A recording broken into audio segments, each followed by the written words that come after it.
Samantala, magbabalik serbisyo na si dating PNP Chief Director General Alan Purisima sa susunod na linggo, pero hindi na po siya mabibigyan ng kaparehong kapangyarihan nung siya ay dating nakapo bilang PNP Chief. Para sa karagdagang detalye, may live report si Ian Cruz. Ian?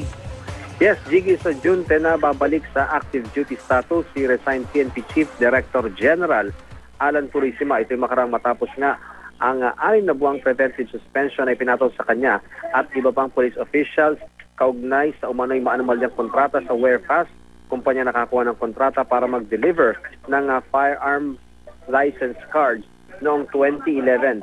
Sige, sa Personnel Holding and Accounting Unit o P-House sa Camp Crame, araw-araw magre-report ang nag-resign na hepe ng PNP.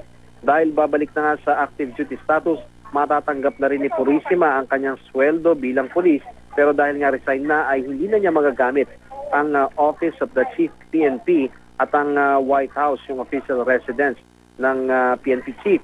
Nang maganap ang mama sa panahon incident noong Enero, suspendido na si Purisima at OIC na ang mista niya sa PMA di Malupig Class 81 na si Deputy Director General Leonardo Espina. Pero itinago kay Espina ang nasabing operasyon.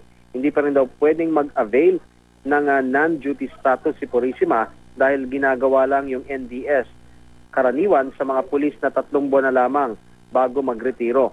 Sa Nobyembre pa ang ika-56 na taong kaarawan ni Purisima at mauna pa nga, Jiggy, na magretiro si Espina sa kanya sa buwan ng Hulyo. Sinubok naman ng GMA News na makakuha ang panig ni Purisima pero hindi siya sumasagot sa text at tawag maging yung kanyang kampo. Ang Malacanang naman, hindi na nagbigay ng komento sa pagtatapos ng preventive suspension itong si Purisima. Sa papalit naman ng PNP Chief, ongoing daw ang proseso ng pagpili ng Pangulo, gayon din nga sa susunod na AFP Chief of Staff dahil sa huli rin mag-retiro si General Gregorio Pio Katapang na mista rin ni Purisima at Espina sa PMA Class 81. Jiggy. Maraming salamat, Ian Cruz.